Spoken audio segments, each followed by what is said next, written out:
Bonjour à tous, alors aujourd'hui je vais vous montrer comment souder deux pièces ensemble à plat. Donc c'est deux plats, je vous recommande de commencer sur du plat, c'est ce qui coûte le moins cher.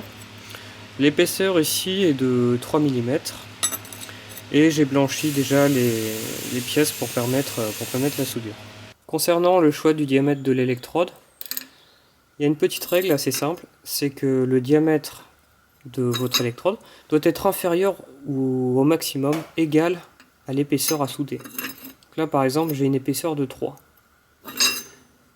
Ici j'ai une électrode de 2, je peux l'utiliser. Vous me direz ce sera un peu limite, etc.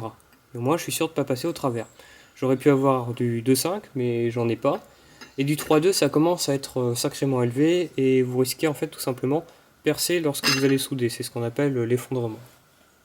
Ce que je vais commencer par faire, ça va être de faire des pointages, donc faire un pointage ici et un pointage là, parce que la pièce est pas bien grande, il n'y en a pas besoin de plus.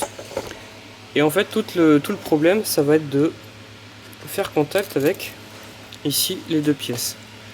C'est-à-dire que si vous y prenez mal, que la pince ne fait que contact sur une pièce et pas l'autre, la soudure va avoir tendance à aller tout sur une seule pièce. Donc là, c'est meulé ici, la pince est prise sur une épaisse plaque en dessous, métallique également.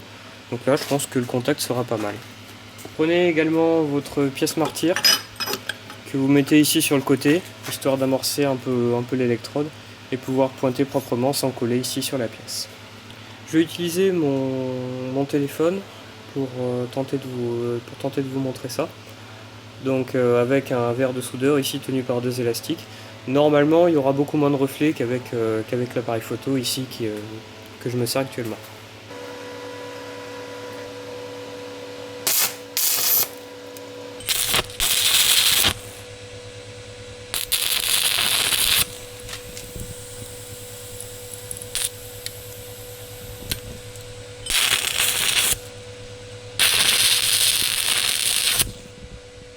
Avant de faire le cordon en entier, ce qu'il va falloir faire, ça va être enlever le laitier ici. Donc avec la pointe de la brosse, ou avec un marteau au cas échéant, et nettoyer un petit peu. Il va falloir aussi décaler hop, la pince. Et maintenant, on va pouvoir venir ici faire le cordon de là à là en entier. Alors une dernière chose avant de souder. Côté angle, il faut être comme ça. Jusque là, pas de problème. En revanche, ce qu'il faut éviter de faire, c'est d'être, j'exagère, un petit peu comme ça.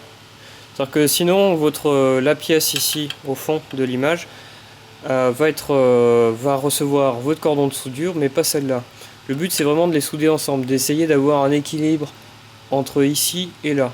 Donc la seule solution, c'est de souder au milieu comme ça, en suivant bien le trait.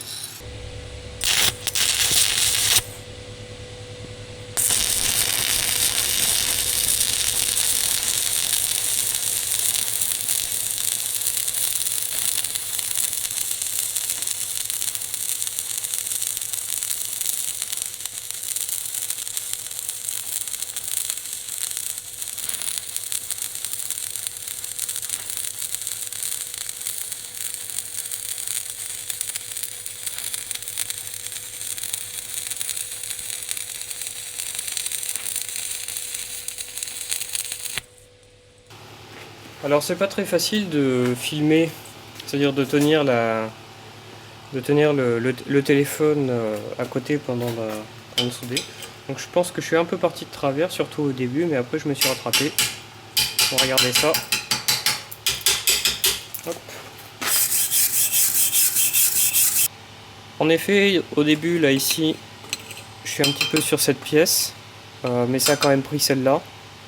Puis après je me suis rattrapé. Parce que je me suis rendu compte en fait que j'étais un peu plus sur cette pièce que sur celle-là.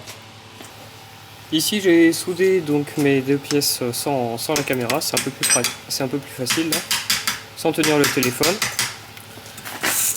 Et je suis beaucoup plus droit. J'ai un peu chié au niveau de l'amorçage ici, mais globalement c'est beaucoup plus droit et ça va bien ici sur les deux pièces.